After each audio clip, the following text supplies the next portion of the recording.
María Luisa Córdoba, Vallenar, 1987.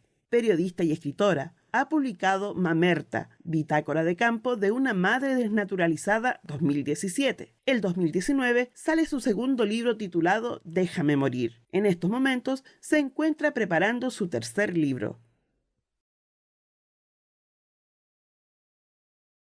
Hola, María Luisa Córdoba, bienvenida al sexto capítulo del tercer ciclo de escritores y creadores del norte, ciclo creado para entrevistar a escritores y escritoras que han nacido en el norte de Chile o que viven en el norte de Chile. ¿Cómo estás?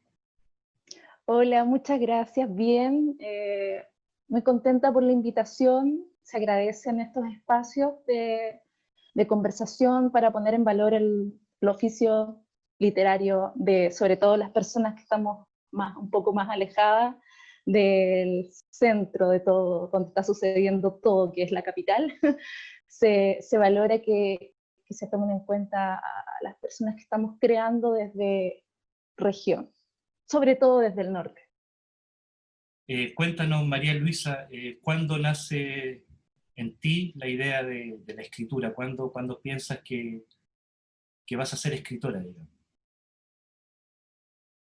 Lo supe muy pequeña.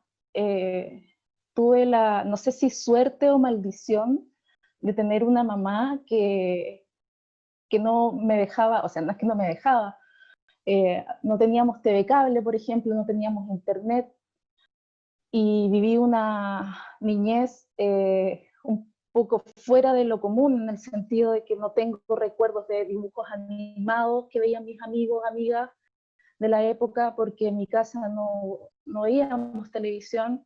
Eso me acercó mucho a los libros, a las revistas, a cualquier formato papel que llegaba a mis manos me lo leía entero, entonces era para mí incluso entretenido leer los avisos de de la guía de teléfonos en la época,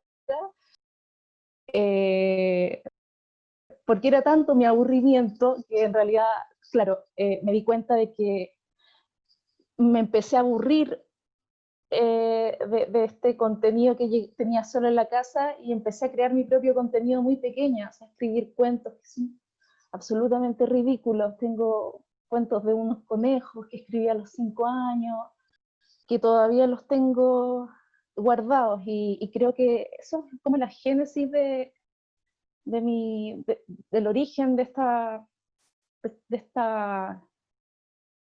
este trabajo que llevo, sí, de mi oficio que llevo ejerciendo desde siempre.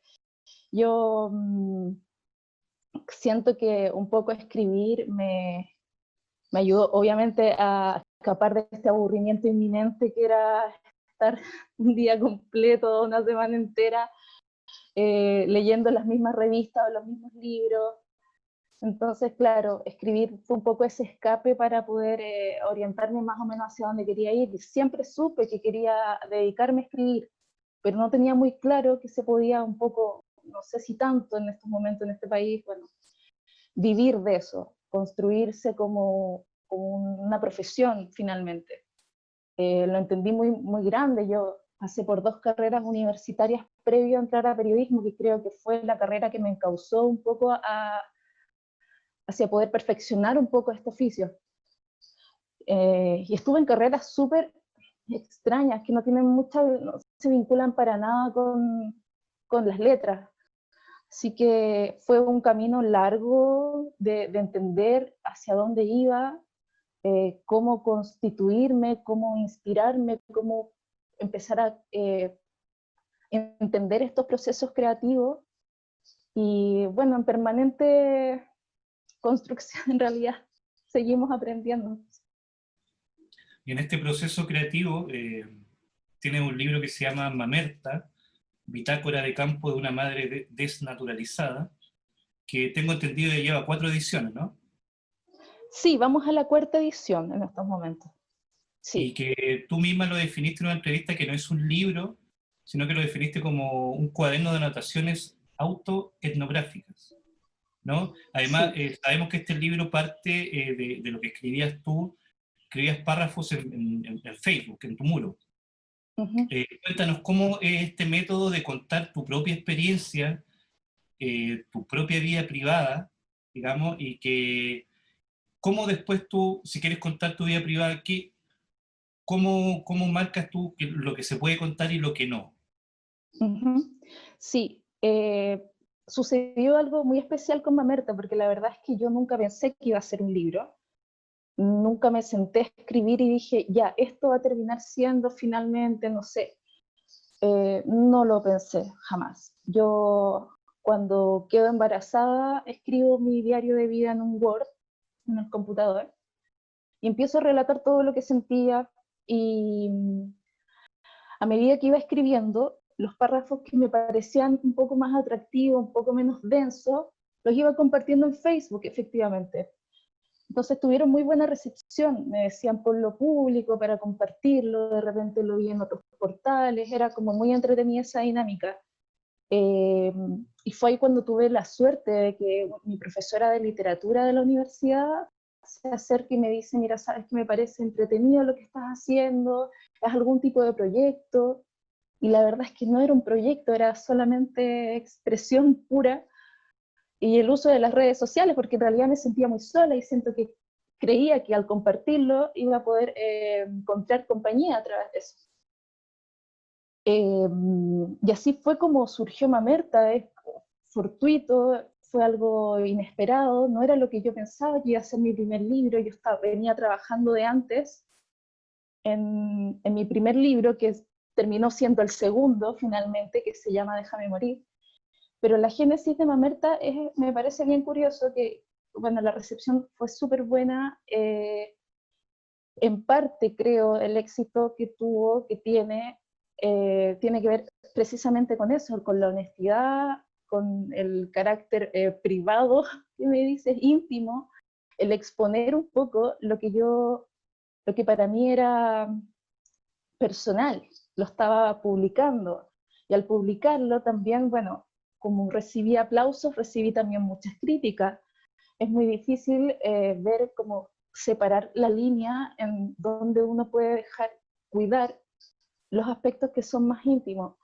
Me recibí muchos mensajes muy hirientes a través de redes sociales, eh, que abortara, que era una mala mamá, que cómo se me ocurría expresarme de esa forma, que a los hijos hay que quererlos incondicionalmente.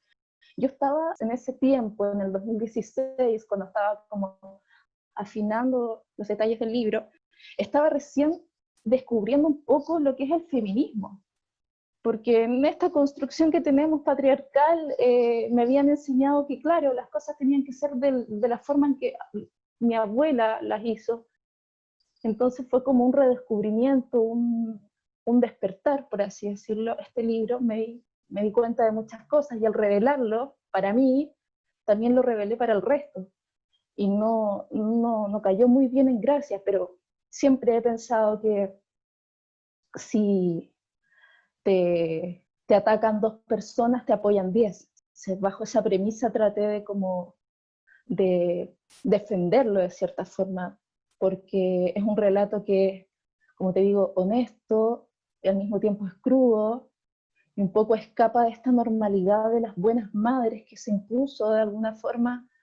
Eh, es difícil hablar de maternidad, es difícil meterlo como en la literatura, siempre hay, no sé, hay un prejuicio muy grande detrás de eso.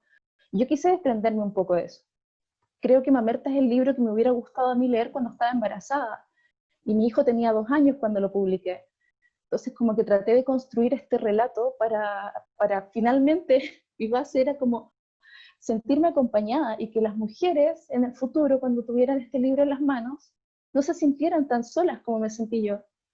Un poquito aprender de cada uno y de cómo vamos mejorando como personas todos los días, incluyendo la maternidad dentro de esos tópicos, pero no solamente eso, sino en general. Sí. Y se podría entender también que este libro está escrito para un lector determinado. ¿Lo pensaste así? ¿Para que solo lo leyeran mujeres? No, no lo pensé así porque, bueno, cuando terminé de editarlo, cuando ya me di cuenta de que si esto iba a ser un libro, tenía que unir mi trabajo en el computador con algunos comentarios, con algunos pensamientos o relatos que tenía aparte para darle como consistencia al texto. Lo pensé siempre como para un público general, no solamente para las madres, porque mi libro tiene una visión que es un poco, que no es como la buena madre. Entonces, por ahí, no solamente las mamás tenemos hijos, también somos hijos de madres. Conocemos a todas las personas que tienen una madre, tenemos una vinculación muy potente con el tema del engendrar, entonces no, la verdad es que si me preguntas, no creo que sea simplemente para mujeres embarazadas. Me han llegado muy buenos comentarios de hombres y eso me gusta porque se está abriendo un poco esta visión, esta cosmovisión que hay detrás de la maternidad. Exacto. ¿Y qué papel en este libro, aunque se ve muy autobiográfico, pero el papel de la ficción? Tú nos decías que algunas lectoras o lectores estaban algunos enojados, ¿no? Por cómo te atrevías a a describir de esa manera la maternidad. ¿Cuánto hay de ficción en lo que escribiste ahí? No hay ficción prácticamente. Yo lo dije un poco para resguardarme, ¿no? De cierta manera. Y siempre lo he dicho, en realidad fue como un escudo que me puse, no, si tiene ficción, tiene un poquito de ficción, y la verdad es que es absolutamente verdad. Entonces, por supuesto que hay como condimentos que uno como escritor utiliza ciertos recursos para, no sé, yo soy fanática de exagerar un poco las cosas, entonces, claro, quizás hay algunos detalles, pero que en teoría no, son reales, no hay, no hay tanta ficción detrás. Que tú, bueno, tú resides en Antofagasta. Uh -huh. Cuéntanos, o qué nos puedes contar, qué te ha dado para ti el norte en su geografía, eh, el territorio nortino, qué te ha dado o qué te ha quitado también puede ser en tu escritura. ¿La tomas en cuenta? Sí, yo creo que no podría vivir fuera del norte, me considero así como fanática, amo, me parece que eh, me inspira demasiado, creo que el momento en donde más me siento cómoda escribiendo es cuando viajo, y es muy extraño porque me gusta trasladarme por tierra, bueno, o por aire, pero mejor por tierra, a Copiapó, a La Serena, donde vive mi familia, cuando se podía hacer eso. eh, y esas 8 horas, esas 10 horas de viaje, para mí era tiempo de oficina, pero a full, o sea, sumamente inspirador poder mirar los cerros, los colores, me parece como, me cautiva demasiado cuando he estado fuera de la ciudad y he tenido que estar por trabajo en algún lugar más frondoso, más verde, me siento un poco ahogada y no lo termino de entender todavía. Eh, este tema del desierto de Atacama me mueve demasiado.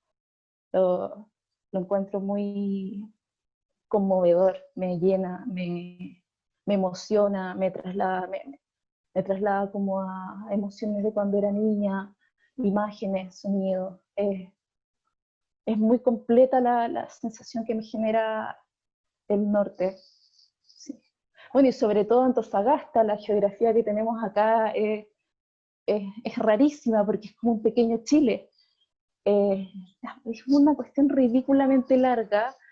Estamos atrapados entre el mar y el cerro, una franja larguísima, no tiene ningún sentido y eso me parece como tan genial. Yo desde mi casa puedo ver el mar y un cerro y estoy atrapada entre estas dos cosas y también al mismo tiempo me siento atrapada así desde otras perspectivas, pero Antofagasta me ha entregado muchísimo. Yo decidí quedarme aquí, no, llevo casi 14 años viviendo, estudié periodismo acá, me quedé pese a que mi familia se fue, emigró, me ha entregado muchísimo, me ha sentido súper, súper bien, han recepcionado muy bien mi trabajo, muy agradecida, he recibido hartos buenos comentarios y hartos halagos, y he aparecido, no sé, jóvenes líderes jóvenes del norte,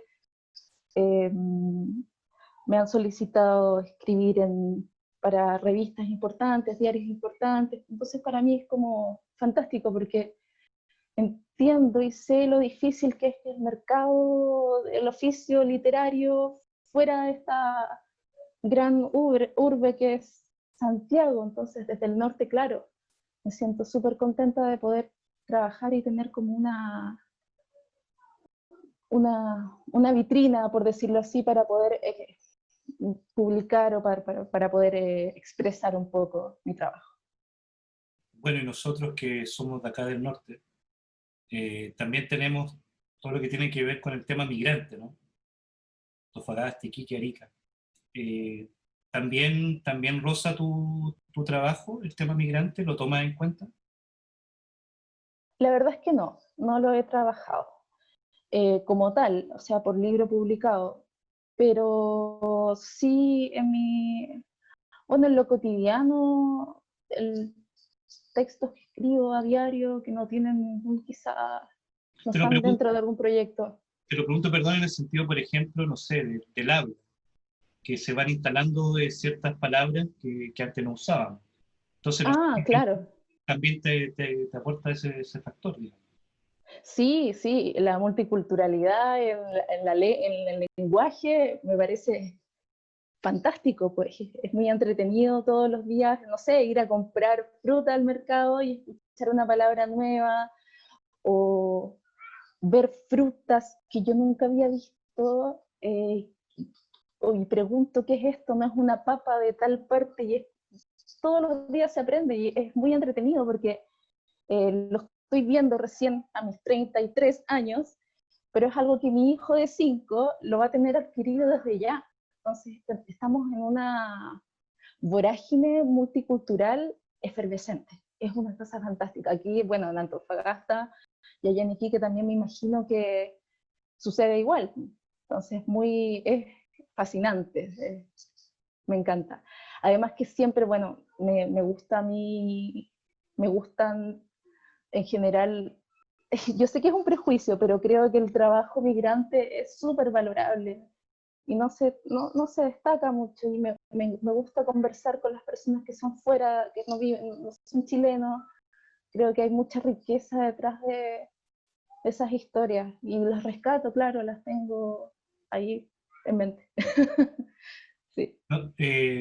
Allá en Antofagasta, dime, ¿tú tienes otro amigo o amiga escritores? Cuéntanos un poco cómo te relacionas con, o si tienes redes, digamos, de contactos con otros escritores o escritoras que sean del norte o del resto del país. La verdad es que, bueno, Hernán Rivera Letelier, somos amigos, y un par de personas más de acá, pero la verdad es que yo soy súper de casa. O sea, desde antes de la cuarentena yo ya estaba encerrada. Entonces, mucho de la vida social, cultural, literaria, no tanto. Sí, muy buena onda, sé que existen muchos círculos de escritores y de poetas, los conozco algunos, pero así como amigos íntimos, la verdad es que no tanto. Tengo algunos amigos que son como más under, por decirlo así, escriben una poesía extraña, muy bizarra, y me parece como entretenido, pero así como reconocido, Yo creo que el Hernán solamente, que es una persona maravillosa. Oye, y cambiando drásticamente el tema, eh, lo hablabas tú hace un momento, el relato feminista en particular, ¿tú buscas incorporarlo a tu trabajo? ¿Y cómo lo haces? Busco aprender, en realidad.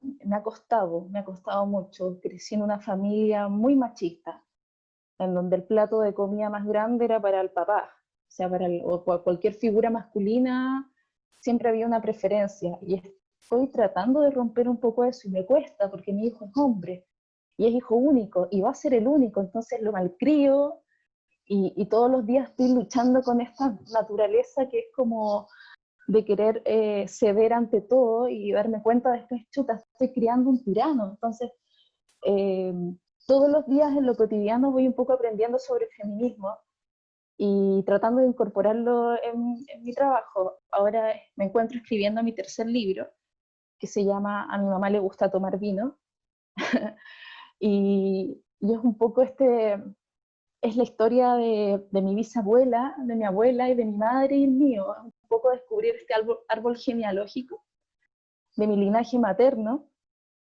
partiendo por mi bisabuela, a quien yo admiraba mucho, no pude conocerla tanto, ella fue secretaria de Gabriela Mistral y viajó por Europa con ella, fue cuando ella era cónsul. Entonces tengo mucho material muy entretenido para ir descubriendo ahí, desde Gabriela Mistral, como su secretaria, cómo finalmente terminó influyendo eso en la crianza hasta que llego yo, terminando como la rama del árbol. Entonces he tratado desde Mamerta, que se publicó el 2017, a este libro que va a ver la luz este año. Hay una evolución gigantesca, porque ya no pienso como pensaba en Mamerta. Creo que es un relato débil en algunos aspectos, pero ¿por qué lo veo así? Porque ya no soy la misma persona cuando lo escribí. Y hay algo de madurez, de ir como nutriéndome todo eh, permanentemente. Entonces lo veo, lo noto, porque ahora vuelvo a esas páginas y me parecen tan lejanas, es como otra época. Y con este libro que estoy trabajando, que ya está casi terminado, me doy cuenta de que, claro, está el feminismo enraizado, pero sigue un poco prisionero, o sea, estoy tratando de construirme a diario, pero no es fácil. No es fácil, sobre todo cuando no tuve acceso, como te decía al principio, a, a tanta información como yo hubiera querido. Me hubiera gustado mucho haber tenido internet desde niña, siempre lo digo, para poder haber buscado la información que necesitaba para en estos momentos no estar tan confundida. Pero como te digo, siempre aprendiendo todos los días. Y en este libro que está en construcción, ¿Gabriela Mistral tiene algún papel ahí importante? Sí, sí, yo estoy casi segura de que mi bisabuela estaba enamorada de ella. O sea, tengo esa teoría, tenemos la teoría. Algunas personas de mi familia, y creo que por ahí va también el redescubrir el feminismo desde la época en donde esos amores eran imposibles, eran mal vistos. Está Gabriel prohibido, prohibido absolutamente. Hay unas cartas muy bonitas que yo no pretendo exponer ni publicar así como súper abiertamente, sino que para mí es una suerte de inspiración para poder narrar. Este libro sí es un poco más, tiene más de ficción, tiene mucha ficción. Estoy construyendo un relato que es un poco, eh, es un, es un rompecabezas, y me faltan piezas porque hay cosas que no las conozco, y esas piezas que me faltan son las notas de ficción que estoy incorporando. Así que está súper entretenido, ha sido un proceso muy, muy bonito el volver atrás, los pasos hacia atrás y resignificar el trabajo doméstico de la mujer del siglo pasado, poner en valor toda esta condición de la mujer que siempre se postergó y que hasta el día de hoy se posterga por la crianza o por la sociedad, no sé, tantos factores. Entonces sí, un proceso muy bonito el redescubrir de dónde vengo y hacia dónde voy, espero. En tu segundo libro, que se titula Déjame morir, se compone de 3 cuentos, ¿no? Lo que pasa en 3 personajes diferentes de épocas distintas, ¿no? Y cada cuento tiene un nombre. Alejandra, Gabriel y Lorenzo. Lorenzo tengo entendido que es el nombre de tu hijo, ¿no? De mi hijo. ¿Cómo pasaste de este libro Mamerta, que tiene que ver con el embarazo, con el nacimiento, con la vida, pasar a escribir un libro, unos cuentos que tienen que ver con todo lo contrario, con la muerte?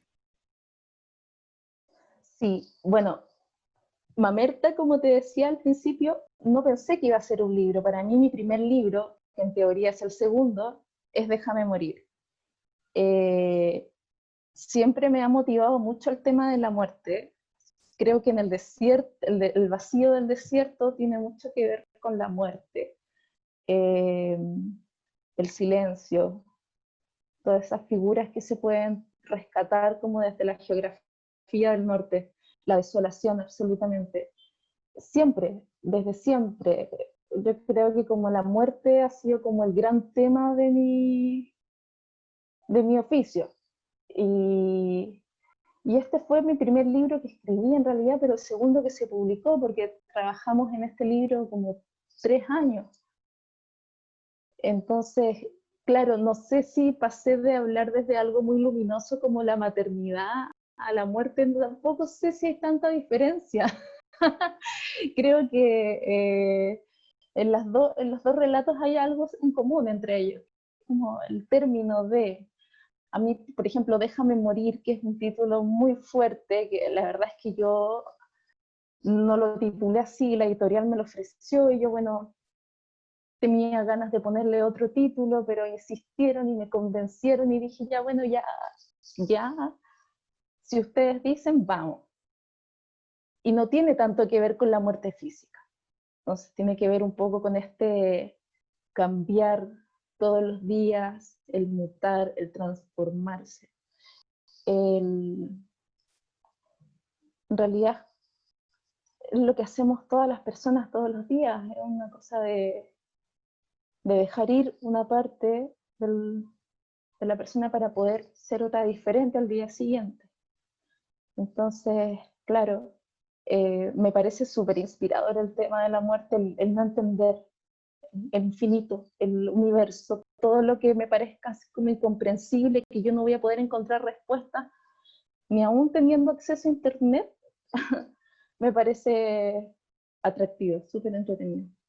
Y además, tus 2 libros publicados tienen un factor común, ¿no? Que es tu hijo. Porque en el texto hay un cuento que se llama Lorenzo y Mamerta habla de este próximo hijo, ¿no? Claro, bueno, en el cuento de Lorenzo, yo cuando lo escribí no estaba ni embarazada, o sea, fue mucho antes. Lorenzo es el nombre el patrono de los mineros. Ese cuento está ambientado en la época del salitre y, y siempre me gustó ese nombre, entonces, claro, está ahí en el cuento y al año después me doy cuenta que estoy embarazada, así que dije, pucha, es un niño, a ver qué nombre le pongo. Lorenzo me parecía como lo más lógico por este cariño que le tengo al... Entonces el relato es primero que tu hijo, digamos. Sí, absolutamente. Y bueno, ya Lorenzo en Mamerta se toma el libro. Es un personaje, ahí la criatura que un poco viene a transformarlo todo y a poner en duda todo, incluso a mí misma.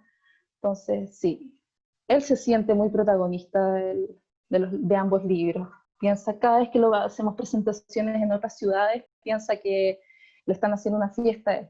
Ahora, con el último libro, cuando lo presentamos en Santiago, le expliqué que él ya no era parte del relato, entonces se tenía que sentar con el público porque la mamá tenía que presentar el libro y se enojó. Y dijo, ¿cómo? Si yo soy el protagonista de esto. Claro, quería estar. Sí, Oye, súper bien. bueno, y en ese cuento nos acabas de decir que tiene que ver con la época del salitre, ¿no? Ahí, ¿cómo fue Sí. tu investigación? ¿En qué te basaste para crear este cuento sobre esa época? Hay un libro que leí en la universidad que es maravilloso, que se llama El empampado Riquelme. Es de Mario Bahamonde. Sí.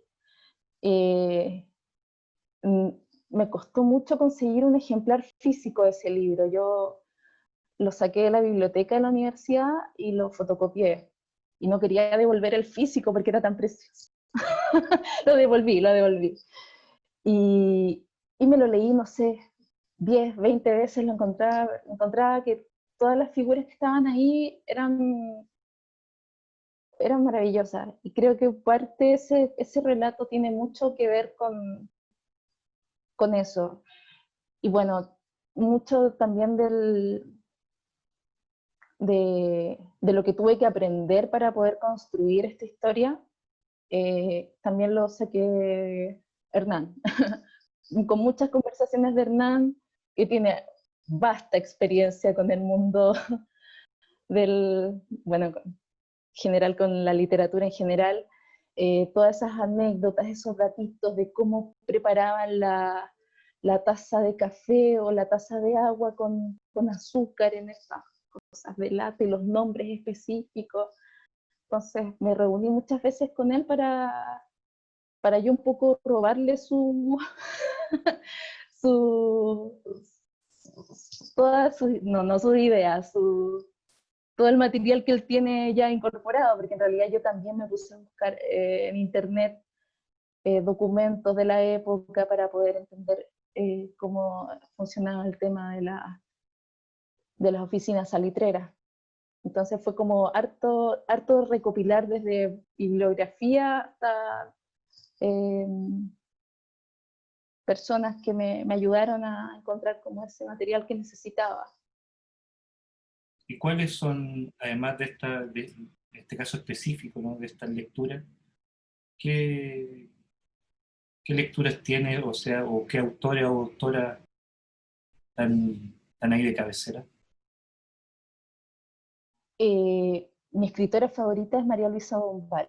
Estoy muy orgullosa de que seamos tocallas. Así que por ahí hay mucho de ello. Me gusta mucho cómo posiciona la figura femenina en sus relatos. Eh, hay, Encuentro que también, bueno, mis como inspiraciones a la hora de escribir también muy vinculadas con la poesía. Me gusta mucho, no sé, Blanca Varela, que es escritora peruana, eh, Idea Vilariño, la encuentro maravillosa, y desde lo más dramático de Alejandra Pizarnik, que la adoro, hasta nuestras poetas que son maravillosas, o sea, Teresa Benzmont, por ejemplo, eh, esas como tengo casi, la gran mayoría de mi literatura es como femenina, ahora que lo pienso, no me lo había cuestionado.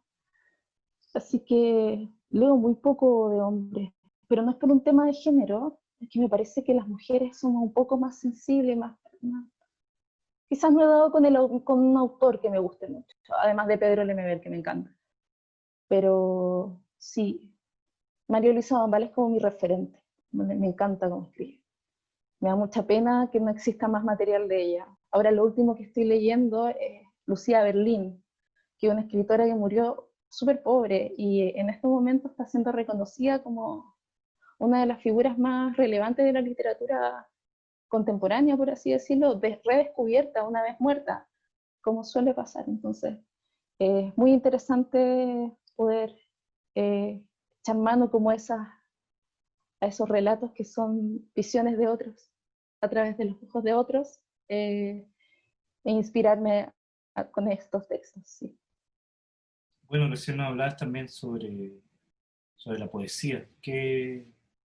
¿Cuál es tu trato con la poesía, con ese género? ¿Escribes poesía o solamente narrativa?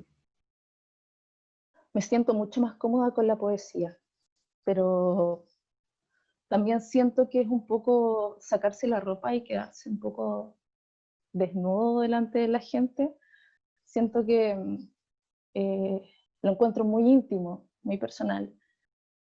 Tengo harto material que no he compartido ni he publicado y siento que tampoco lo voy a hacer. Recurro a esos textos cuando paso por ciertas épocas y me acomoda muchísimo. Sí, es una cosa de que no, a diferencia de la narrativa, se me hace mucho más fácil porque no tengo que volver a editar, o sea,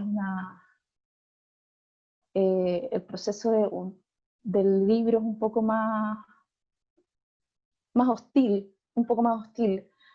Requiere como un editor que te esté mirando los textos, que te sugiera y corregir, y uno nunca está conforme, finalmente hay que un poco dejar ir el trabajo, si no nunca terminas de dejarlo como quieres, porque al final nunca queda como uno quiere. En cambio, me pasa con la poesía que quedo conforme con lo que escribo. Y eso me da un poco más de vergüenza, porque significa que estoy siendo conforme, pues conformista con mi trabajo, y no quiero llegar a ese punto, quiero cuestionármelo hasta el final, o sea, tratar de ir aprendiendo lo que más pueda en el camino. Entonces me siento muchísimo más cómoda, pero como te digo, me da un poco de ya pudor, ya entro en el pudor, como que ya me gustaría que quedara solamente en reserva para tenerlo de mí y atesorarlo para mí. ¿Y entra ahí la poesía en tu narrativa? ¿Tienes una narrativa que tiene que ver con la poética? Sí, sí, hay harto, hay donde escarbar. Me, yo creo que al final igual voy a terminar trabajando en eso porque siento que estoy en la narrativa un poco para poder darle un poco más de consistencia a estas ideas que tengo y que en la poesía quizás no he encontrado el espacio, pero en el camino tengo como confianza de que quizás más adelante pueda un poco trabajar con más soltura en eso. Y bueno, para ir cerrando ya la conversación, me imagino que te ayudó mucho estudiar, porque nos contaste que estudiaste unas carreras que no tenían nada que ver con las ciencias humanas, ¿no? Yo conocí. Uh -huh. ¿Y por qué después aterrizas y estudias periodismo? De qué te ha ayudado en tu obra? En tu obra el haber estudiado periodismo. Entré a estudiar periodismo por presión de mi mamá, en realidad. Ella me dijo, ya mira, no llamémoslo fracaso, pero estuve en dos carreras antes que no saqué nada fructífero de ahí. Entonces, fue mi mamá la que me dijo, ¿sabes qué? Tú siempre has querido escribir en esta carrera, si tú te fijas, la mayoría de los escritores son o periodistas o están vinculados con las ciencias sociales. Entonces, podrías intentarlo, inténtalo y si no te gusta, vemos alguna otra forma. Súper apañadora mi mamá. Entonces, yo entré a estudiar periodismo pensando que me iba a llegar a fin de año y me iba a ir, como las otras dos carreras. Y me di cuenta de que era muy fácil, o sea, se me hizo demasiado sencillo. Yo había sido una alumna, una pésima alumna en el colegio, o sea, había sido repitente, tenía mi NEM cuando me presenté a dar la PSU era de un 4,9, era la más baja de toda mi generación. Me dieron un premio por ser el promedio más bajo en los últimos 10 años en mi colegio, me odiaban los profesores, era una cuestión terrible. Entonces, un poco con esta mediocridad encima, entré sin ningún tipo de expectativas a la carrera y por primera vez me di cuenta de que era buena en algo y que por fin el escribir me estaban evaluando bien por hacer algo que yo venía haciendo desde siempre. Entonces, encontré ahí las herramientas encontré ahí a los profesores indicados que me orientaron y me guiaron muy bien, que me daban lecturas complementarias que siento, por ejemplo, el Empampado Riquelme, que siento que fueron los que un poco forjaron el desarrollo de mi oficio. Entonces, claro, no me di ni cuenta cómo pasaron los 5 años y terminé esa carrera que yo veía tan lejana, porque para mí el periodismo era como pararse con un micrófono y hablar delante de un televisor. No le había tomado el peso de que quizás esa era la carrera en donde la cual yo podría un poco adquirir estas herramientas que necesitaba, y pulirme, y sobre todo ser más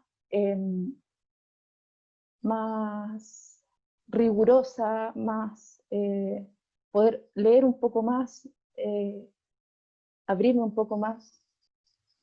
Así que sirvió muchísimo.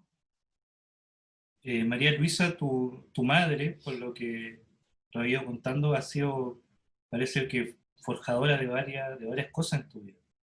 Este caso que te dijo que estudias periodismo, en el libro que estás escribiendo también es un personaje, ¿no? Eh, ¿cómo, cómo involucrar como personaje a la madre, digamos? ¿Te cuesta o se te hace más fácil? Sí, no, se me hace más fácil. Siempre he dicho que tengo una mamá súper apañadora, y fue ella, yo creo, la que un poco movió los hilos para que yo terminara escribiendo, porque yo creo que lo del televisor y lo del dejar revistas no fue como casualidad. Y lo hemos conversado, ella siempre dijo que notó en mí un poco algo de creativo un poco más diferente y quiso potenciarlo, y aunque yo le puedo reprochar muchas cosas, eh, siento que gracias a ella un poco pude desarrollar el oficio. Eh, Sobre todo por el tema de poder, o sea, de no retarme, por ejemplo, si me iba mal en matemáticas en el colegio, de no ser esa mamá que estaba permanentemente siendo diosa para tratar de conseguir, no sé, una abogada, una futura médico. Me dejó experimentar muchísimo con el arte, acercarme mucho al arte, a la cultura, y eso yo se lo agradezco mucho. Intento replicar lo mismo que hizo ella con mi hijo, y, y siento que, claro, el tema de ahí de la mamá que posee, que está manipulando, eh, es permanente, y lo veo, y yo trato de librarme de eso y lo sigo haciendo. No puedo librarme de eso, y tiene que ver con Mamerte, tiene que ver con el tercer libro, y también tiene que ver con Déjame morir. El primer cuento, Alejandra, es de una joven que cuida a su madre postrada y la ve morir. Entonces tiene un poco que ver con eso de matar a tu mamá para poder ser quien eres realmente. Que eso lo he leído en muchas partes. O sea, el poder matar a tu madre para poder finalmente construirte como una persona independiente. Eh, Estoy como en ese proceso. Quiero matarla también, a mi mamá, porque igual siento que es parte como poderosa de los relatos, y así como la muerte, el norte, el desierto, mi madre, son tópicos que se siguen apareciendo, y me penan un poco, son como fantasmas. Me gustaría a mí poder librarme un poco de eso y experimentar en otras áreas. Tengo muchas ganas de escribir ciencia ficción, por ejemplo, muchas ganas. Entonces estoy tratando ahí como de buscar literatura que me lleve para allá, películas también. Me encanta el tema de la conspiración, por ejemplo. Me parece como un género, casi un género literario nuevo. Entonces me gustaría como abrirme en ese aspecto y dejar ir un poco a la madre, un poco matarme yo también, en el fondo. María Luisa Córdoba, muchas gracias por haber aceptado la invitación, por haberte tomado tu tiempo para conversar con nosotros. Muchas gracias. No, gracias a ustedes, muchas gracias. Hasta pronto. Nos vemos.